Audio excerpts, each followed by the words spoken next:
Good morning. Thank you very much for attending our webinar. My name is Mike DeLacluse. I'm the president of Lesman Instrument Company. Again, I'd like to thank you all for taking time out of your busy schedule to join us for Understanding Control 101, presented by Lesman's own Dan Weise. Today, Dan is going to help answer some questions like, how do you know where to use a single loop controller over a PLC or a PAC controller? What's Cascade control, 3-position step, proportional, PID, or feed forward? Probably a whole bunch of terms you've heard, but today you'll understand exactly what they mean. After covering the common control strategies, I'll discuss the different types of control, their pros and cons, where they work best, and where they're misapplied. Dan has been involved in all facets of data acquisition and process instrumentation since 1978, from sales and commissioning to service and support. He's a longtime member of ISA and has been with Lesman since 1988. Dan is the primary contributor to our process solutions blog and routinely travels to Lesman customers to help solve their instrumentation problems and help them get the most out of the technologies they use. In Dan's own words, he's the guy who reads all the manuals nobody else does. In Lesman's customer words, he's the trainer to call when you want to cut to the so what of instrumentation. We have the phone lines currently muted. If you have a question and would like, well, actually, we won't be able to unmute because there's too many people on the line. There is a question box as part of the tool set that comes up with GoToMeeting. If you would just type your question into that questions box, I'll queue it up and make sure it's answered. Dan, with that, you want to take it away? Yes. Welcome, folks. We're going to cover the process control loop, controllers, and various types of control today. But in order to frame this properly, let's look at the process industry because that's really where we play.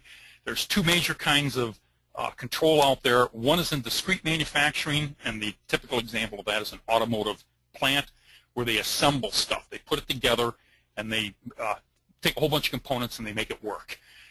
The process industry, on the other hand, makes stuff. You can read there chemicals, steel, medicine, beer. They process sewage. Actually, when your spouse cooks, that's a process. You know, you're changing food from one form to another form, so it's more edible.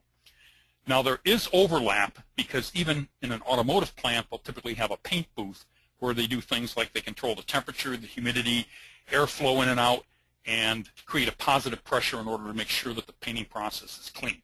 So you will find it, but generally we're going to stick to the process kind of stuff. Control is done in a control loop. And you see a little box over here, and we've got a process which is what's happening. It's the stuff we're making, or the stuff we're creating, and we have to measure that in order to know what's happening. And a controller is going to look at that measurement and decide whether it has to make a change or not, and it's going to compare that measurement to a set point, which is what we want it to be. And then the controller will make a decision as to whether or not it needs to make an adjustment to the process in order to make the stuff properly. We always got to start with a measurement. And in the process world, stuff is measured by sensors, transducers, or transmitters. A transducer is a little tiny device that sits and converts the physical phenomenon, like pressure or like temperature or heat, to an electrical signal so that we can then use it. A pressure sensor or a pressure transducer is actually part of a pressure transmitter, and it's a little tiny thing in there that actually does that conversion. A thermocouple is something that converts heat to millivolts, and an RTD is something that changes resistance with temperature that we can then measure the electrical characteristics of it to know what the temperature is. Transducers are always the core of an industrial transmitter. A transmitter takes that weak, low-level transducer signal and converts it into a robust conditioned signal that can be either pneumatic, an air signal, or electronic, like a 4 to 20 milliamp signal. We do this because we have to harden that signal in the industrial environment primarily so it'll go a long distance, so that it'll get from point A to point B, because the little tiny microvolt or millivolt signal that typically comes out of a transducer just won't go the distance. Indicators show you what the measurement is. And it can be part of a transmitter or part of a controller, or it might be just part of a display. You see a pressure gauge over here, a mechanical board on tube pressure gauge, it's going to show you what the pressure is. You're stuck there because you're not going to get the signal out. We typically go electronic. We use a transmitter when we want to get it out, but an indicator is part of that process to let you know what the measurement is. Process variables, they're abbreviated PV. It's what's being measured and controlled in the control loop. It's the signal that comes from the field transmitter. The examples of things that are process variables are all the things that we measure: temperature, pressure, flow level. You can read the list there. I call it what you got. I'm going to refer to this as we go on, comparing what you got to what you want. The process variable is what you got. In the example here, we got a little PID loop controller up there. The value in the upper display, 2500, is the process variable. You notice up here, there's on this particular controller, they actually put a little PV up there, and that's what PV means. I've had people ask me, what's that PV in the display? Well, that's the process variable. The other big thing in control is the set point, and you'll see this classic round Honeywell thermostat up here, and the little black arrow right there is where you rotate the set point to, so that that black triangle points to what you want the temperature to be. And then the red one over here is actually the process variable. It tells you what the temperature actually is. When those things are aligned, then you've got the best circumstance because you're at the temperature you want. I call the set point what you want compared to the process variable, which is what you got. And those things always have engineering units associated with them: gallons per minute, degrees F, inches of water column, that kind of thing. And that's important whenever you talk about this stuff, because it's not just a number, it's a number with engineering units on it. And the controller that we saw before, they actually put the letters SP for set point up on the lower display there, and then display what that number is. In this case, if we're trying to control a 2500 at our set point, we've done a good job because our process variable is at 2500. So the controller in our little diagram up here, it's gotten the measurement, so it knows what it's got. It knows what you want because you manually put a set point into the controller.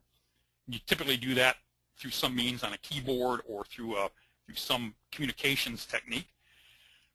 And then it compares what you got, the process variable, to what you want, the set point. Then it makes a decision based upon that comparison. And the choices are, it can just do nothing. It can hold it whatever it's at. It can increase the output, or it can decrease the output. And that decision then affects, as an output, what's going to happen to the process. To do this output, we actually have an output on the controller, and I've highlighted that as a little red arrow right here. That's the output. In the electronic world, that's the electrical signal that goes to the final control element, and it's the means of making the adjustment in the process. If you read textbooks, they'll call that the manipulated variable. In the real world, everybody just calls it an output. And you'll hear expressions like, the output is calling for heat. In other words, it's made a decision that it needs more heat, and that call is to the furnace or the whatever is out there that's going to increase the heat to the process. The final control element is the physical object that actually interacts with the process to make this change. It's going to change that variable, whether it's a flow of something in a pipe or whether it's electrical power flowing into the process. So what it really does is it puts more or less energy or more or less stuff into the process to make a change. The controller's output signal is the one that drives this final control element, which either turns on, turns off, or, as we'll see in proportional control, it'll actually change from all the way off to all the way on, or anything in between. It'll go to, 3/4 open or 1/3 open.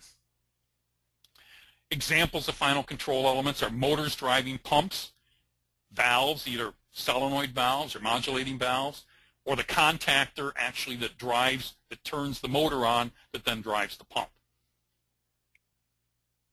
Feedback is used to control because it tells the controller how it's doing. It's an assessment. Are we doing okay or are we not doing okay? It's that signal coming back in, that process variable changing as a result of the output that's been changed to tell us whether or not, or to tell the controller whether or not it's doing well or bad or whatever happens with it. There are systems that are open loop control that do not use feedback. And classic one that a lot of people have in the suburbs is a timed lawn sprinkler system. The timer is on there, and the lawn sprinklers come on according to the timer, regardless of whether the previous 2 days were absolutely dry or whether or not you got 4 inches of rainfall 2 days ago and an additional 2 inches the day before, and you don't really need to water the lawn. The timer says go on, and the lawn sprinkler comes on. There's no feedback in that kind of system to tell the timer, hey, I got enough water. There's no reason to turn on. In the world of control, there's manual control or automatic control. In manual control, the person makes the decision, they go up there and they make the change just like they do on the light dimmer switch there. In automatic mode, this is like the knob on your oven at home. You turn it to where you want it to go. You expect the oven to get at the temperature and hold temperature. Industrial surveys show that about 1/3 of all the control loops out there are manual control loops. Most of the people attending this are in a field where they typically want to automate those kind of control loops. They want to automate because it cuts the cost of having manual intervention, and even more important is that it ensures a consistency that then creates better quality. But even automatic control systems still have provision for manual mode. You can see the screenshots over there. I got a handoff auto switch or manual auto button on there, or a manual auto switch. These are used a lot of times in startup or in troubleshooting circumstances where you want to have manual control over the process to actually confirm what's happening in the loop. In automatic control, we've got 2 major kinds of automatic control, on-off control and proportional control. In on-off control, the final control only has 2 states. It has on or off, open or closed. Whereas in proportional control, the final control element will modulate or change its position incrementally for small incremental changes to the process. Why do people do on-off control? Well, basically it's simple. It's controlled by a switch. And in a lot of cases, it works well enough. Your home thermostat is just a switch that says either turn the furnace on or turn the furnace off. And it works well enough. You know, it oscillates and it varies probably plus or minus 2 degrees F, but human beings can easily tolerate that range of change and not really mind it. It fits like a glove in applications like staged pump control. The pump is either going to be on or off, but sometimes you got to stage them because the first pump can't handle it. You got to stage a second pump under high demand periods. Limit or safety controls are the kinds of things that are shutdown situations. Well, you're either running or you're shut down, so on-off fits that like a glove. Thermostatic control on a lot of stuff like heat trace. You know, heat trace, you want to turn the heat trace on when it gets too cold, and you want to turn it off if the temperature comes back up, but what it does in between isn't really that big a deal. You don't really have to have proportional control on that. The characteristic of on-off control is the fact that although it's simple and you don't have to tune it, you get this sawtooth response. That green line on there that goes up and down and up and down and up and down, those oscillations work fine if you're doing heat trace on a pipe.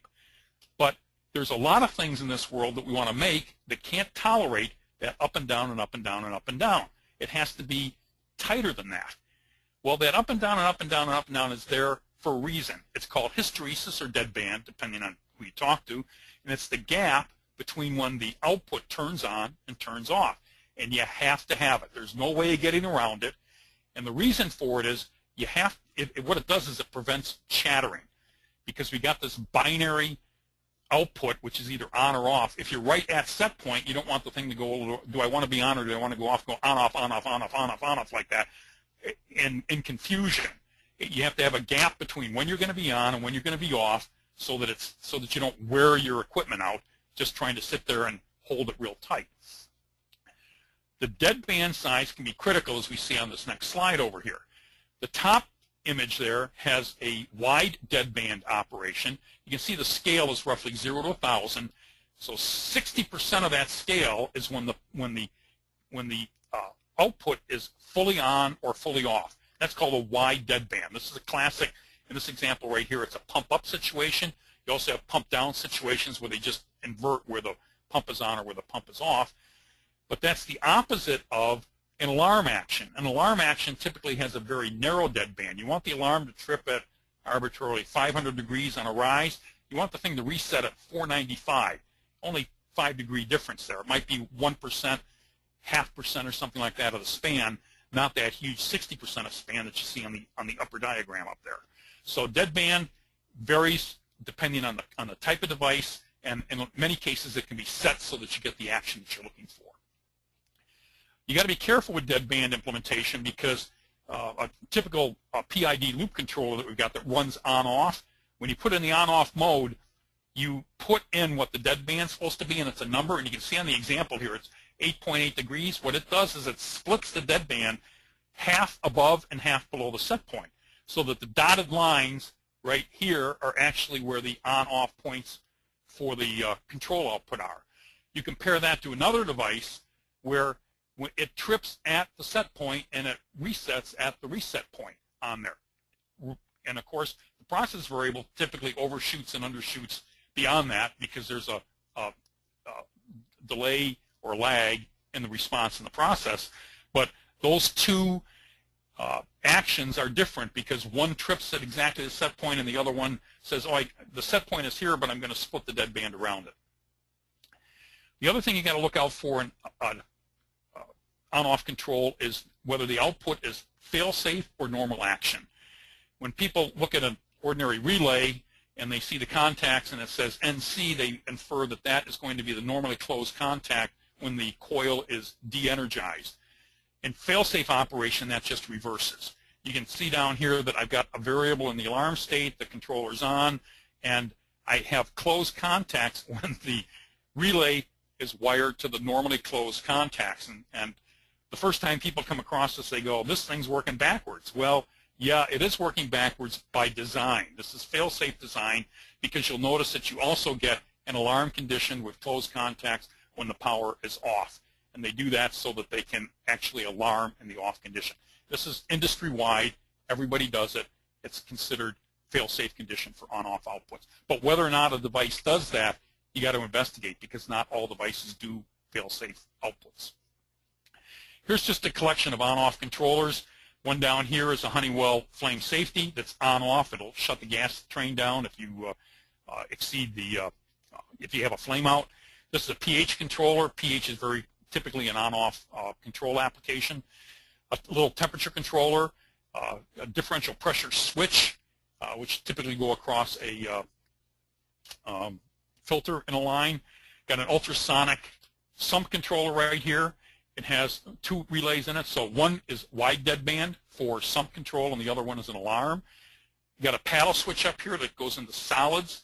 You put a couple of these in, and you now have on-off control on solids between 2 points in a bin, and a capillary bulb mechanical temperature switch right here. One on the circle here in the EXP housing is a pressure switch, an electrical or an electronic pressure switch that is set up with very precise on-off conditions for deadband.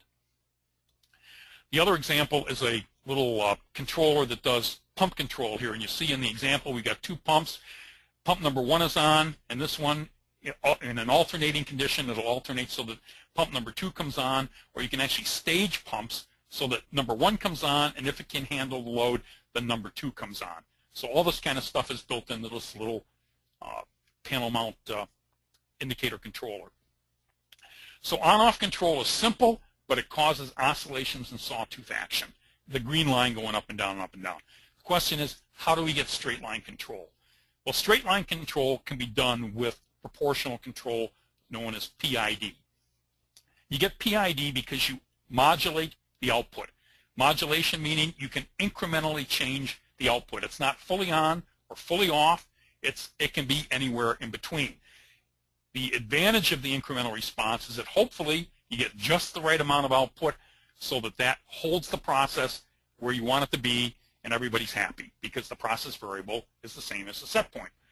In other words, what you got is what you want. So rather than the on-off situation, we got too much because it's fully on or too little because it's fully off. In the control world, we typically do this with a 4 to 20 milliamp signal. That's our modulating control signal that goes out to the final control element that sits there and incrementally changes. How does PID work? This is going to be a real short thing. I don't expect you to figure out PID here, but PID works because it looks at the error. The error is the difference between the set point and the process variable. It's just a simple algebraic thing of set point minus process variable. The goal is zero error. You want the process variable to equal the set point. So that's what the controller is going to attempt to do, is to get the process variable equal to the set point. PID has three modes. The P is for proportional gain, and this means that as the error gets bigger, the output gets bigger also. The I is called integral time, and that accounts for how long in time the error has existed. The longer that an error has existed, the integral or the reset factor increases the output to try to attempt to rectify the error. The D is for derivative or rate, and it accounts for how quickly or how fast the error is changing.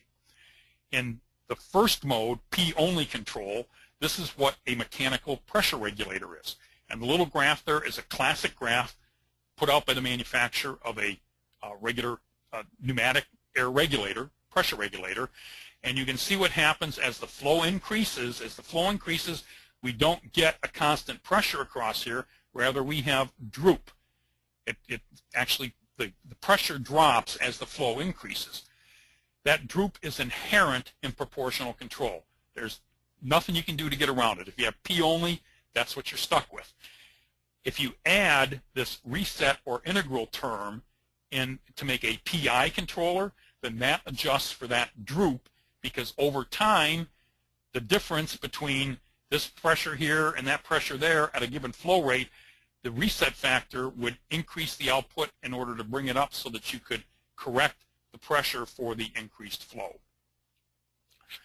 The D term, or the derivative term, which accounts for how fast the error is changing, which is also called rate, it does two things.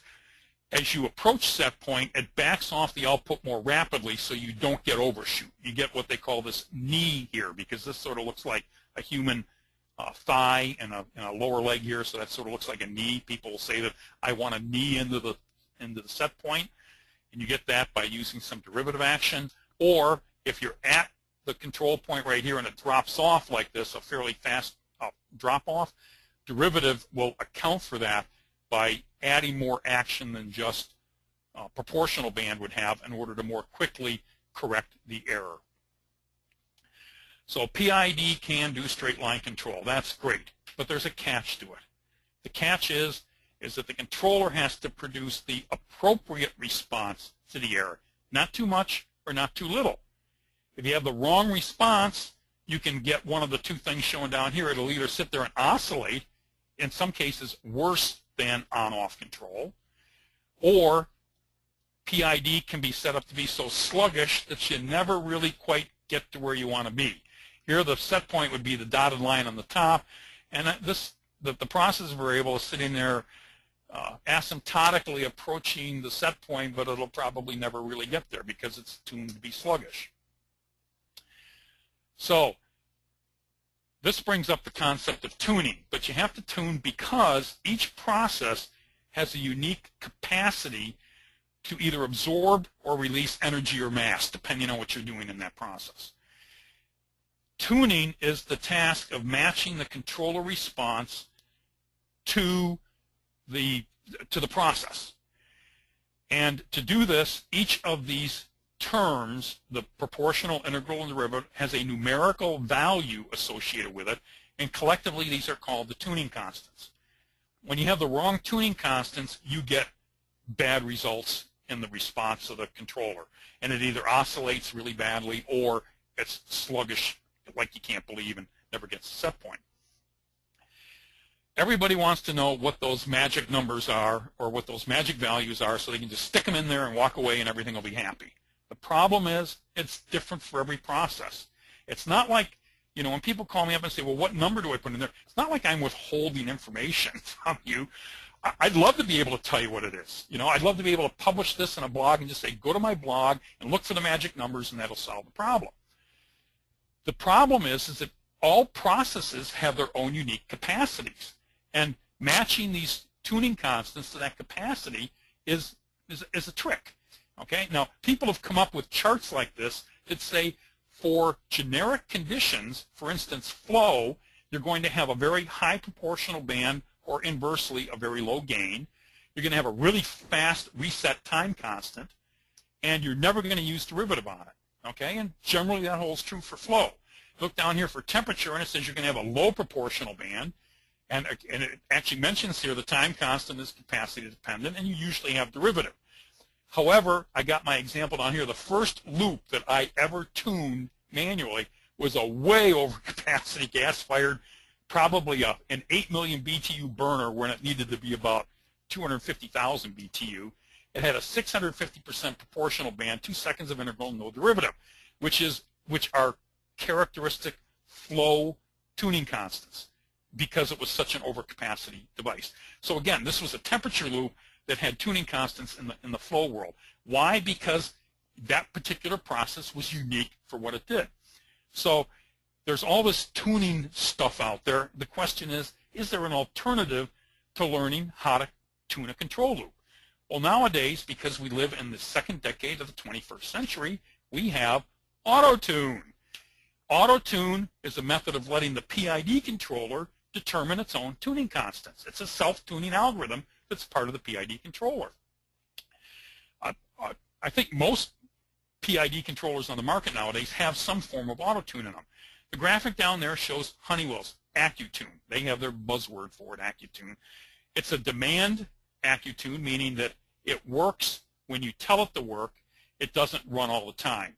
Typically, the word adaptive is used for something that is on all the time, and as the process runs, the adaptive tuning changes tuning constants according to conditions that it believes are warranted by the history and by what's happening right now. There's a lot of reaction out there. There's a lot of bar stool opinions, Ford versus Chevy, about whether adaptive works or doesn't work. You can try it sometime and see for yourself whether it works. This particular one is a demand action Accutune. How does it work? Well, you push a button on the display to start it running, and the output goes from 100% for a period of time, then to 0, back to 100, back to 0. What this does is it introduces an upset in the process, and the controller watches the response to a given output change. And from that, it determines what the tuning constant should be for that given process and its response. It saves those tuning constants. Once it's done, exits Autotune and goes back to a control situation. It's controlling with the new tuning constants. On thermal processes, it works like dynamite. You can get it to tune on some flow processes for the Honeywell one here if you slug it down with some, whatever they call it, input filtering on it. You got to go to about 7 or 8 seconds of input filtering because Honeywell comes from the thermal world and it tunes thermal really well, but it isn't designed really for fast flow unless you slug it down. The caveat on this, and you got to be aware of this, is when you go to tune, it only makes sense if you do it when the load is a typical load. So you got to have typical process conditions because, again, it's tuning for the process conditions, which involves the capacity of the process at this point. And you got to realize that because it goes 100%, 0%, 100%, 0%, that the output swings could conceivably damage some loads. So you might want to do an auto tune on a load that isn't a critical load that you're going to send to your best customer that has to meet spec because it's not running under truly controlled conditions. It's running under auto tune conditions. So you substitute a dummy load that, something you got to rework, something you got to process, whatever, that will represent the kind of load that you would ordinarily have in the process, but not one that can take the abuse of going 100% 0, 100% 0. The question comes up, well, how do we modulate electricity?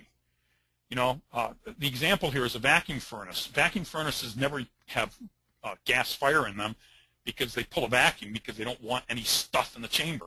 So you can't put the product's combustion in there. It'll pollute the load. So the way you modulate electricity is with either time proportional control, a device called an SCR or thyristor that uses time proportional, or use a variable frequency drive. By the way, this time proportional is also called PWM, or pulse width modulation. And it looks like this. You can see an AC sine wave up here, and you'll notice that the AC sine wave is active here, and it's turned off for that period. Active again, turned off, active again. So what we do is we take a period of time, and when the PID controller calculates its output somewhere between 0 and 100%, it just turns the current or the electricity on or off for that percentage of the period, the time period that we've established. So at 0% we have no power at all. At 100% we have power full on, and 50% is what's represented by the diagram up here. And of course you can be anywhere in between there. You can do 66 and 2/3%. Get that relative amount also. There are devices that are packaged commercial devices that do this. You just give them a control signal and they make the decisions about how often the power should be turned on and the power should be turned off. And they use solid state outputs so you're not wearing out contactors going kerthunk, kerthunk, kerthunk, and they shake themselves apart after 2 weeks. So it's all solid state, no moving parts. And they come in two different forms. They're either called zero cross or they're called phase angle. Zero cross is what this diagram has up here, where the electrical power is turned off when the sine wave crosses the 0 point. This diagram down here shows phase angle, where it actually chops up the wave and uses only part of each cycle to get the power output that it needs on there. The deal about what everybody should know about phase angle is that this is a an electrical noise creator right here. You get an enormous amount of hash out of this stuff, and it can create problems with other devices by just sending hash back through the AC lines. There have been a lot of regulations in the near term that have attempted to solve this by forcing the manufacturers of these devices to put some filters on them so that the noise doesn't get back into the line, but sometimes that works and sometimes it doesn't. Now let's talk about, we're going to have about 10 different types of control here. Heat-cool control is somewhat similar to what your home thermostat is, but on your home thermostat it has a switch where you may not have to switch between heat in the winter and cool in the summer. A heat-cool controller does this automatically. It automatically determines whether you want heat or whether you want cool. So it's one controller with two outputs. It has one output that goes and is dedicated to heat, another output that's dedicated to cool. And you can see it on the graphic there of the jacketed vessel that you can either apply steam to the jacket or you can apply water to it. In these situations, there's almost always a dead band between the cooling and the heating so that you never have both of them on at the same time. It might be only like half a degree around set point where there's a period where you get neither action applied to it. And a form of this could be split range control. A split range control is where you got a control loop or a controller with a single output, but that single output gets split between two final control elements. So we have one output here that comes out, but it goes to two different valves, the heating valve and the cooling valve up there, and it does that by going through a signal conditioner to finally get to drive these I to P's or positioners. One thing you should be aware of, an I to P or a positioner can be a fairly substantial load on a 4 to 20. So when you go to drive two of them, sometimes it'll work depending upon the brand of the I to P or positioner. Other times it won't, and you'll have to use like a loop isolator to boost the 4 to 20 to the second unit, to the second positioner I to P out there. Another form of control is electric actuator control called position proportional control. This is basically legacy control at this point, but there's hundreds of thousands of these things out there, so you're likely to run into it over time. It's an actuator that drives 90 degrees or 180 degrees to drive a damper or a valve, and it's controlled by two relays. One relay drives it counterclockwise, the shaft counterclockwise. The other relay supplies power so that the motor drives the output shaft of the motor counterclockwise. Typically, in position proportional control, the slide wire feedback comes from the motor to tell the controller what the position is. So the controller monitors that and it knows when to stop driving the relay or when to stop powering the relay to drive the motor and stop the motor. The difficulty with this is it took 6 wires to do that. You had the clockwise, counterclockwise, common, 2 wires for the slide wire. And the way a lot of people do this nowadays is they do 4 to 20 output, and they'll take a little module, and the module will convert that to drive the motor. We have controllers that do this, but the big step, or the big, what do you want to call it? The improvement here is an algorithm called 3-position step control. It's position proportional, which is that same kind of actuator control, minus the slide wire. The reason for this is the slide wire is by far the weakest link in that situation there. And it always breaks on a Friday afternoon when you're planning on running all weekend on a load, and somebody's got to stay after and dig up a slide wire and fix it and all that kind of stuff. So if you can get rid of the slide wire, you just improve the reliability of the loop by about 400%. It is open feedback control without the slide wire feedback. What happens is they actually time, the controller times how long it takes or how long it should take the motor to move from one position to another. And if you look at the bottom down here, it says it assumes PTI, which means it assumes that there's integral action in the controller, because when you time something, it might get there, it might not, might be off by a little bit, so it assumes there's some integral action there, which is the adjustment to make up for the error over time in case you don't quite make it. Actually, people that have converted from position proportional to 3-position step really like it, because it's improved the reliability and it does not really affect the accuracy of the output. There are still a lot of people that want that feedback from the motor for position, and that can be done, but you can still record it, but so that you know what's happened. But 3-position step control is really an improvement over position proportional.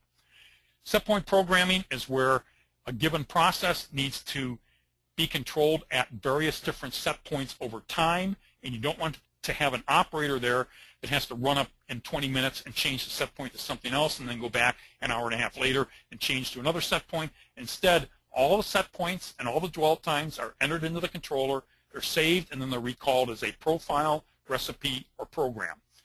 You get continuous PID control as these set points are automatically changing, and there are typically discrete output actions called events that are synchronized to specific segments within the profile. Sometimes you have to, for instance, introduce a minor cooling action or inject nitrogen gas during one of the cycles, and that happens with these events. So we get vastly improved batch processing capability by using set point programming. Ratio control is used all the time in blending.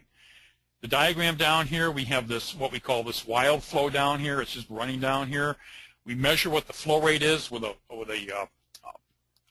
flow instrument, and goes into the controller, and the controller says, okay, for whatever flow I've got here, I'm going to put an output to the valve over here that's a percentage, so that I get a flow, so I get a percentage of this flow, whoops, according to whatever the wild flow is over there. It's done all the time as ratio control, particularly in blending applications.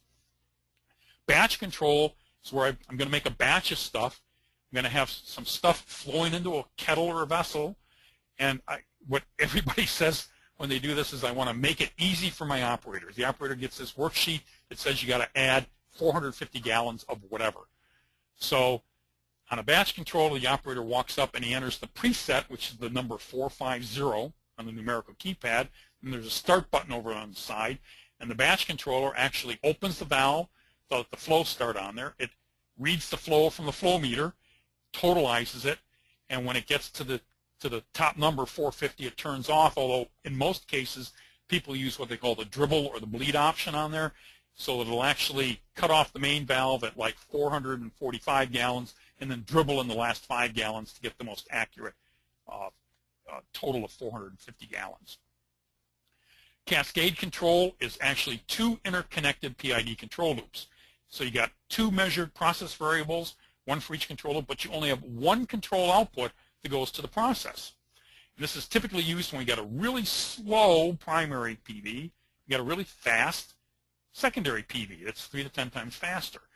3 applications where I've seen it used: when they anneal these giant steel coils, they have a work thermocouple that goes in the load, and then they got another thermocouple that just measures the gas heat that's being blown into the bell housing furnace that's around it. And it works well for that. Heat exchangers, where you've got actually, they want to measure the steam flow coming in, but they're actually controlling to the temperature set point on the output of heat exchanger. And up here they've got a jacketed vessel where you have where you want to know what the temperature of the jacket is, and you want to control to the temperature of whatever's in the vessel. So again, we got 2 sensors on here, but we're going to have 1 control output, finally controlling, in this case, whatever's going into the jacket or whatever's the steam going into the heat exchanger. Feed-forward control is when you can have a disturbance that occurs upstream of your process but you want to get ready for it before it hits. And in this case, feed forward, it bypasses the current PID, doesn't wait for the disturbance effect to get down line. Instead, it measures the disturbance and it says, okay, because of the magnitude of that disturbance, I'm going to apply some proportion of that directly into the PID output. I'm going to sum it into the output so that I can compensate for that disturbance before I have to wait for it to get here, create an error, and then respond to the error. The tricky part about this is you really have to have a comprehensive understanding of what the disturbance is. And, you know, some places will do that and some places won't. If you're not going to sit there and make out the charts that say, when I have a disturbance of this magnitude, this is the correction that I need to make, feed-forward control isn't going to work for you, because the controller it can't guess what that ratio has to be. And a lot of times that ratio has to be put into a lookup table because it's not always the same for every magnitude of disturbance down or upstream of the process. Then we come to PLC control. PLCs have been out there for 30 years now. They are discrete-based, although most PLCs will now do analog control in some form or another. They're all modular I/O, like the diagram shows there. They can be networked. They're everywhere. They just dominate in the discrete manufacturing industries. This is not Lesman's strength. We don't really cater to the discrete manufacturing industries. We have a PLC that we sell along with our DCS Honeywell LX system, but it's not where we primarily focus. Then there's SCADA control out there. And SCADA, it's interesting, I think the word SCADA has more different meanings than anything else out there. When I started, to me it meant collect lots of different remote points where these points are all put into a thing called an RTO, a remote terminal unit, and then the remote terminal unit would transfer its data to a main terminal unit, and then you could look at it as either data acquisition or through an HMI or whatever. But I've heard people call HMI software packages like Wonderware or iFix or Factory Talk, they'll call that SCADA. Okay, so you know, no matter what your definition is, we can establish what that is and work with it. But from my perspective, where you have distributed remote terminal units communicating over some kind of communications line back to a central point, the big difference is 30 years ago, it was really dicey to do control with those. Nowadays, almost all RTUs that I'm aware of do control locally because of the increased processing power that's just come along with PCs. So RTUs now actually do local control, and the communications going back is just sort of supervisory to make sure that everything's working okay. Then we get into what is called the hybrid PAC or multi-loop control. PAC stands for Process Automation Controller, and this is the term that the industry has tried to use for high-end, what look like PLCs, modular I/O devices that do more than just discrete control. So they're modular like a PLC, but they're process-based, not discrete-based. They do have slower scan times than a pure PLC, but typically they're deterministic. In other words, if they tell you, I'm going to do a conversion and I'm going to do a scan in 250 milliseconds, they'll do the scan in 250 milliseconds. As you add or subtract logic to it, it doesn't change that, what happens with that deterministic scan rate. Unlike PLCs, that as you change the logic, the scan rates change. They can be from, you know, hundreds of I/O to thousands of I/O network, redundant power control networking. This is one of our strengths because we have Honeywell's HC900. This is a diagram that shows there. You can see it happens to be redundant control, redundant power supplies, and redundant Ethernet communications. Then at the top of the control world is DCS control. DCS is Distributed Control System. It is the total integrated control solution where what you look at in your control room is an integrated package along with the I/O that operates out there and the controllers that do the control. Nowadays, DCSs are very good at including existing PLCs, SCADA, RTUs, controllers, and that kind of stuff. And there's actually some move to say I can use a DCS control package even though I have minimal DCS hardware because of the advantages that the software offers me and as a server-based operation as opposed to controller-centric. operation, which is PLC, SCADA, and RTUs out there. And then we're getting close to the end here, by the way. We've only got another minute. But the last category is FM limit control. And FM is factory mutual, and they're an agency that approves devices for safety control. And limit control is a safety function, and it's designed to prevent problems, particularly in heat in boilers or furnaces, that are hazards to people because too much heat can cause a blow-up or an explosion or a fire situation. FM limit controls are not designed to control the process. They're designed to protect people to do emergency shutdowns. The control output on this kind of stuff either enables or disables, so inherently it's on-off because enable is on, disable is off. What it typically does is it shuts down a safety shutoff valve or a shunt trip circuit breaker. Typically, limit controls latch out, meaning that once this happens, the output is latched off. It doesn't turn back on again automatically like you might do in an ordinary alarm state, but it forces an operator to go up and actually reset the system, forcing operator intervention, because if something's tripped out because of a high limit, it really should be investigated as to what the cause was on that. Safety devices are always secondary independent safety controls. They don't share sensors. They're separate from the primary controller, because the whole deal is if the primary control fails, you got to have a backup control in order to shut the system down and make sure that it doesn't go into a runaway condition. We do burner management control, a large portion of which is safety, FM approved flame safety. That's the detectors, the controllers, and the shutoffs and that kind of stuff.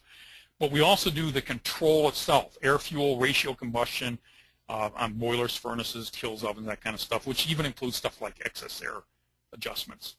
And the last one here is safety instrumented systems.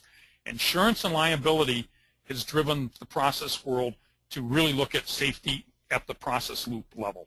And there are standards out there that outline the process to actually analyze the process in the loop and then go ahead and design control, not controls on it, but design the safeties on it to make sure that it never gets into a runaway condition and gives you a Bhopal situation.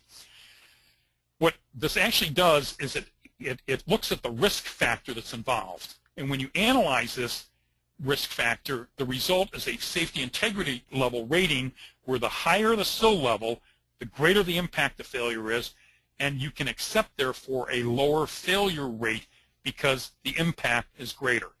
And it involves stuff like you got to analyze past performances, and you use redundant multiple sensors, and you use diverse sensors that don't operate the same so that you can avoid a common mode failure. There's a whole bunch of stuff that goes into this.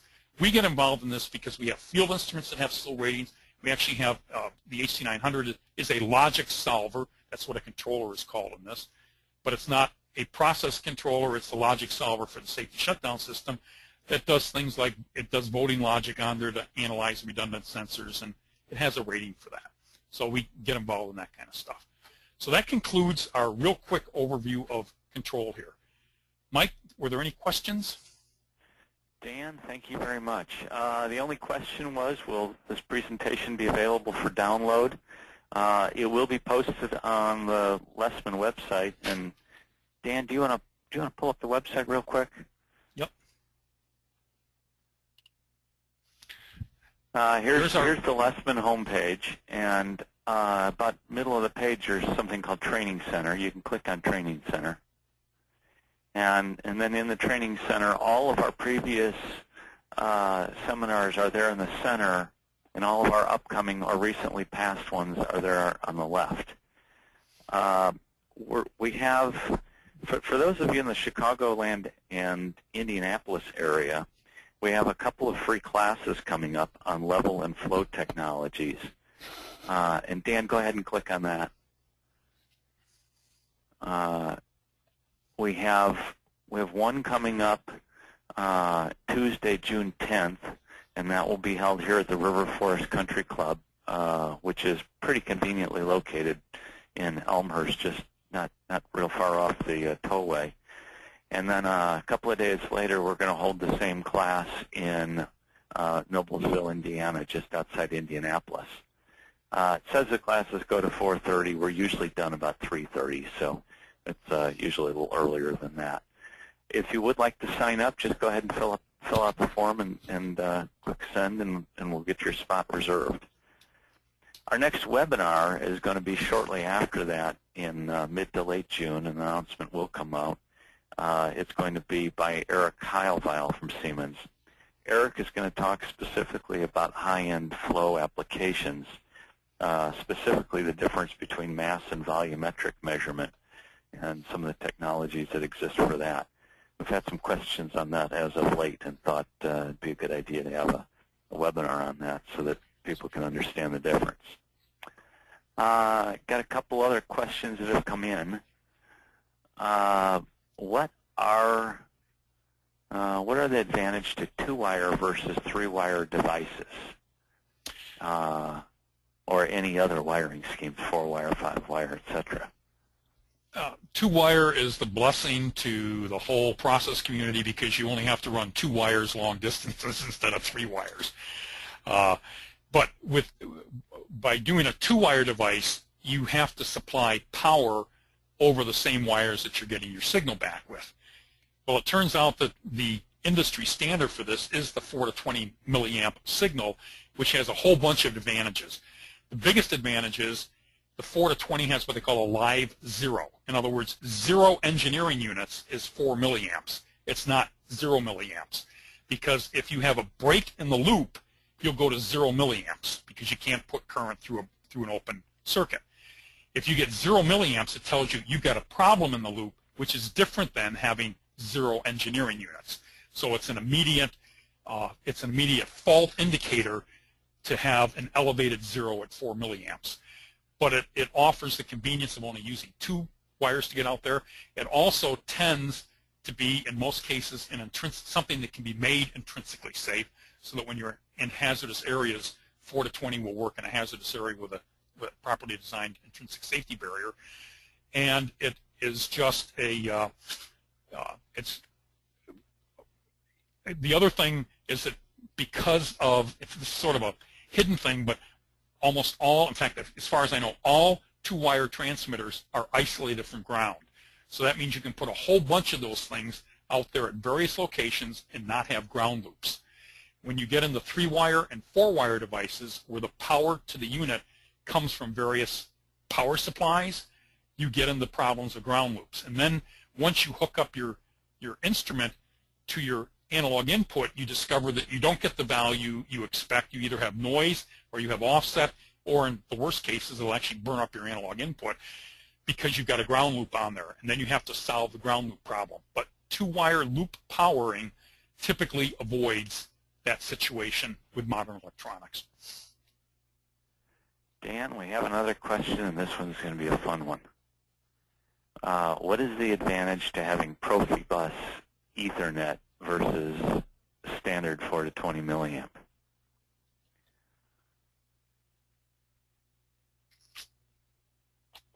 Profibus Ethernet is actually. I know we're not stumped. Yeah. I know we're not going to stump you on this one. 4 to 20 milliamp you're limited to just, well, let me step, I got to formulate an answer. 4 to 20 milliamp will always give you the process variable. If you use HART, you can also get a secondary or a third or a fourth variable in addition to that if you have a HART-enabled system. But I would guess that probably only, I'm just guessing on this, probably only 5% of the 4 to 20 loops out there are actually HART-enabled, and they're almost all on DCSs. When you go below a DCS system, it's almost rare to find a HART-enabled analog input. So what that means is you're just stuck with the process variable. You can't get any more than just the process variable out.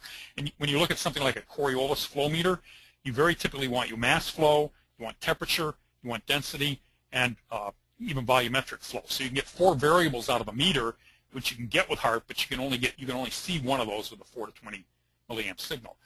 When you go to any of the field buses, whether it's Profibus or Foundation Field Bus, you're dealing with systems that can provide multiple process variables in a relatively fast fashion to make them usable as more information in your control process out there. Profinet itself is probably targeted primarily at the motion industries, people that do web stuff where they got giant, continuous webs rolling, and you have to you have to synchronize the speeds of motors and then change them over time as the web gets bigger or smaller and that kind of stuff. And timing is absolutely critical. Profinet really excels at that. It's probably something you're not going to accomplish. If you need Profinet, you're probably not going to accomplish it with 4 to 20 milliamp system.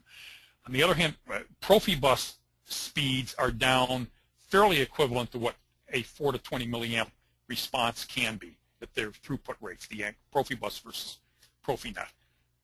We should probably sit down over a table and go through a bigger discussion on it than this, but that's my quick summary for it. Yeah, there's also a whole addition to that discussion that could involve the wiring, because Yes. all of the wiring changes once you move to the buses, and as one of the viewers just typed in, there's typically less wiring, which is exactly true. The other, just to add to that, when you move to a wireless, whether it's ISA 100 or HART wireless, similar things happen, right? You can get more data differently, see it differently, use it differently, send it to different places, and then you can start to open up the whole discussion of, is it coming in Modbus? Are you going to use OPC? And then the whole new thing that's coming is the whole OPC UA, which means that OPC will be built into the devices, and then the whole world changes, the whole discussion changes, right? Right. Yep. So it's an interesting question and a very broad one. That's the end of the questions that I have.